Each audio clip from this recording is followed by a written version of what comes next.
नमस्कार दोस्तों, स्वागत है आपका नए वीडियो में। आज का हमारा टॉपिक है MTCR, missile technology control regime. क्या होता है MTCR? MTCR is a voluntary informal association of countries aimed at preventing the proliferation of missile and UAV technology that can be used to deliver WMDs, nuclear, chemical और biological weapons।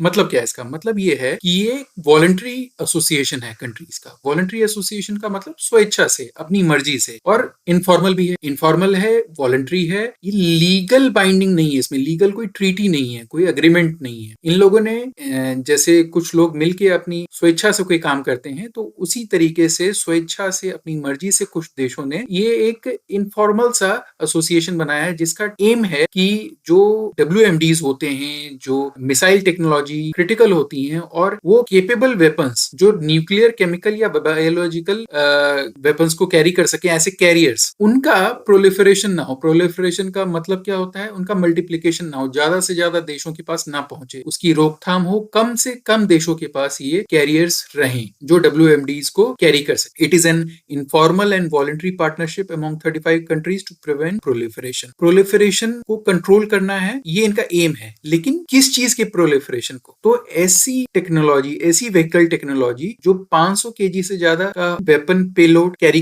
कर सकती है, और 500 KG से ज्यादा हथियार carry कर सकती है, और 300 किलोमीटर से ज्यादा उसकी मारक क्षमता है। 300 किलोमीटर दूर जाके 500 केजी से ज्यादा वो हथियार ड्रॉप कर सकती है। ऐसी टेक्नोलॉजी को इंपोर्ट एक्सपोर्ट, इसकी रोकथाम हो, कम से कम हो, उस पर कंट्रोल हो, ये इस ग्रुप का एम है, लक्ष्य है। The members are thus prohibited from supplying such missile systems that are controlled by the MTCR to non-members। जो MTCR के मेंबर्स हैं, वो नॉन मेंबर्स को ऐसी टेक्नोलॉजी एक्सपोर्ट नहीं कर सकते हैं जो को मैंने बताया 500 केजी से ज्यादा पेलोड है और 300 किलोमीटर से ज्यादा उसकी डिस्टेंस रेंज है। Decisions are taken by consensus of all the members. आम सहमति से सारे डिसीजंस लिए जाते हैं इस ग्रुप के। आम सहमति, सबकी सहमति होनी चाहिए उसमें, तो लिए जाते। This is a non treaty association of member countries with certain guidelines about the information sharing, national control laws, and export policies for missile systems, and a rule-based regulation mechanism to limit the transfer of such critical technologies of these missile systems।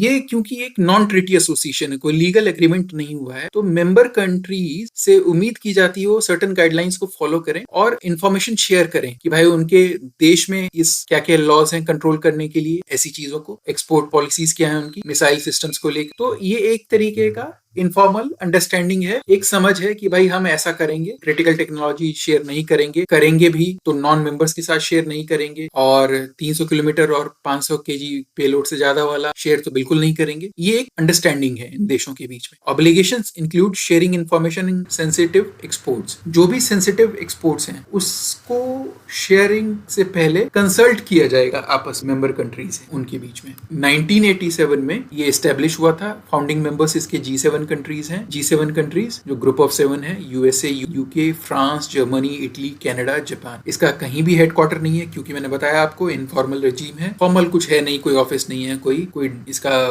कोई informal CEO, कोई MD, chairman कुछ नहीं है। तो एक informal सा establishment है। Decision making मैंने बताया आपको आम सहमति से हो। ऑब्जेक्टिव्स क्या है? मैंने बताया 500 केजी से ज्यादा और 300 किलोमीटर से ज्यादा के रेंज वाले जो भी व्हीकल टेक्नोलॉजी है जो कैरी कर सकते हैं ऐसे वेपन्स को, कैरियर्स हैं, उनकी एक्सपोर्ट इंपोर्ट पे कंट्रोल करना है, उसको बढ़ने नहीं देना है। Control the export of equipment, software and technology related to missile systems. अब ऐसी मिसाइल सिस्टम्स जो मैंने पहले पॉइंट में बताया, जो 500 केजी और 300 किलोमीटर से ज्यादा उनकी रेंज है, उनका कंट्रोल तो करना ही करना है। उससे रिलेटेड जो इक्विपमेंट, सॉफ्टवेयर और टेक्नोलॉजी है उनको भी कंट्रोल करना। Aims to limit the spread of missile technology that could deliver weapons of mass destruction. WMDs carry कर सके ऐसे सिस्टम्स को कंट्रोल करना है, उनकी export. Dual use technology. MTCR also focuses on controlling dual use goods and technologies with both civilian and military applications। ऐसी technologies जो civilian और मिलिट्री दोनों एप्लीकेशंस में यूज होती हैं और इनको मिसाइल सिस्टम्स में यूज किया जा सके, ऐसी टेक्नोलॉजीज के ऊपर भी MTCR फोकस रखता है, उन्हें कंट्रोल करता है ना। By promoting restraint and cooperation, the MTCR aims to slow the spread of WMD delivery systems and reduce risks to global security। ऐसा क्यों कर रहा है? इसको कंट्रोल क्यों किया जाता है या करना चाहते हैं ये ग्रुप? इसको इसलिए कंट्रोल करना चाहते हैं कि कम से कम देशों के पास रहे, और WMD डिलीवरी सिस्टम जितने कम देशों के पास रहेंगे, जितने कम देश न्यूक्लियर अटैक कर सकते हैं, केमिकल अटैक, बायोलॉजिकल वेपन्स के अटैक कर सकते हैं, ये ग्रुप जितना कम से कम रहेगा उतना ग्लोबल सिक्योरिटी के लिए अच्छा है। ज्यादा देशों के पास ऐसे वेपन्स आ जाएंगे तो ग्लोबल सिक्योरिटी के लिए, ग्लोबल इकोनॉमी के लिए, वर्ल्ड के लिए खतरा बना रहे। 1992 में इनका फोकस जो है वो WMDs के ऊपर आया कि WMDs के जो वेपन्स हैं उसको कंट्रोल करना है, कि एक्सपोर्ट इंपोर्ट मिसाइल टेक्नोलॉजी को कंट्रोल करना है। Non members of MTCR can not import और export missile technology with range more than 300 kilometre. जो MTCR के नॉन मेंबर्स हैं, MTCR के मेंबर्स नहीं है, वो 300 किलोमीटर से ज्यादा की रेंज की मिसाइल टेक्नोलॉजी ना ही इंपोर्ट कर सकते हैं, ना ही एक्सपोर्ट कर सकते हैं। मेंबरशिप टोटल 35 कंट्रीज हैं एज ऑफ 2025। इंडिया ने सबसे लास्ट में ज्वाइन किया है 27 जून 2016 को। Notable non members, China, Pakistan, north Korea, Iran, ये मेंबर्स नहीं है। Members bye there joining years, ये एक लिस्ट है जिसमें शुरू में 1987 में US, UK, France, Germany, Japan, Canada, Italy, जैसा मैंने बताया था, G7 कंट्रीज इन्होंने इस्टेब्लिश किया था। सबसे एंड में 2016 में इंडिया ने ज्वाइन की। की गाइडलाइंस, इनके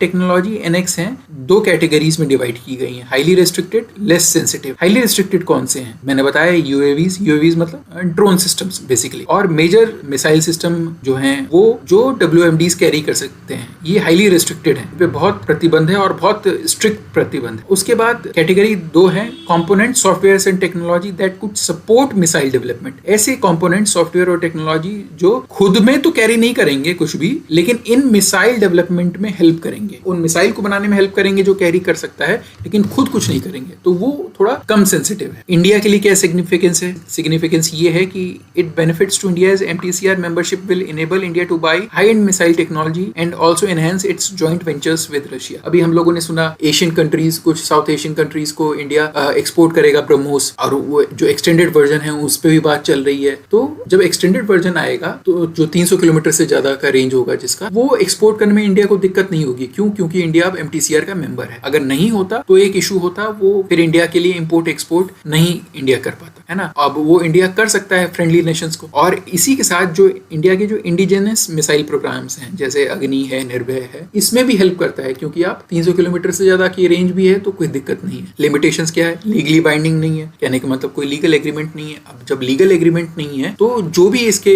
मेंबर कंट्रीज हैं, उनके जो लीडर्स हैं, वो इसको अगर फॉलो नहीं करते हैं तो उनके ऊपर कोई भी लीगल बाइंडिंग नहीं है, कोई लीगल एक्शन नहीं लिया जा सकता है, कोई पनिशमेंट नहीं दिया जा सकता उनको। क्यों? क्योंकि भाई वो कहेंगे भाई हमने तो कोई एग्रीमेंट साइन नहीं किया, हम तो अपनी मर्जी से स्वेच्छा से कर रहे थे, तो आप हमें किस बात के लिए फिर पनिश कर सकते हो? हमारे ऊपर कोई लीगल बाइंडिंग नहीं। तो ये इसका एक लिमिटेशन है ना। Hence no punitive measures could be taken against non compliance to the guidelines of the regime, operates as a verbal understanding rather than a legally binding treaty। जैसा मैंने बताया, एक verbal understanding है, legal binding treaty नहीं है। China is not a member of this regime, but it had verbally pledged to adhere to its original guidelines, but not to the additions। जो इसके original guidelines थे उसके लिए China ने कहा था हम इसको मानेंगे, फिर उसके बाद जो गाइडलाइंस आई उसके लिए चाइना ने अपनी सहमति नहीं दी, और चाइना इस रजीम का, इस ग्रुप का मेंबर भी नहीं है। इसी के साथ ये वीडियो हमारी खत्म होती है। मुझे उम्मीद है कि आपको ये वीडियो अच्छा लगा हो, आपने कुछ ना कुछ नया जाना हो। अगर आपको ये वीडियो अच्छा लगा हो तो प्लीज लाइक करें, शेयर करें, सब्सक्राइब करें, और कुछ भी आप कहना चाहते हैं तो कमेंट जरूर करें। आपके कमेंट से हमें सहायता मिलेगी और अच्छा भी लगेगा। ये वीडियो देखने के लिए बहुत बहुत धन्यवाद। जय हिंद, वंदे मातरम।